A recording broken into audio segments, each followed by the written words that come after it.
we go the next level. Yung next na mga estudyanteng nangangailangan, pero nasa SUC, nasa LUC, nasa PNSL, at nasa private universities.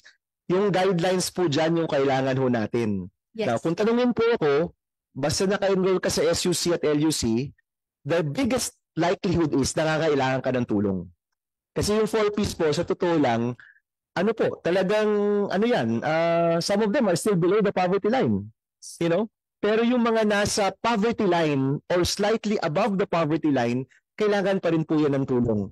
And I've said this from the first time na binuo yung 10931, yun pa rin po yung posisyon ko. Marami pong nangangailangan. So hindi mo masama na mabigyan ng tulong yung mga kabataan sa SUC at LUC at yung mga kabataan nangangailangan sa mga private universities na alam natin napakarami rin naman. Pero ang kailangan ho natin yung guideline, no?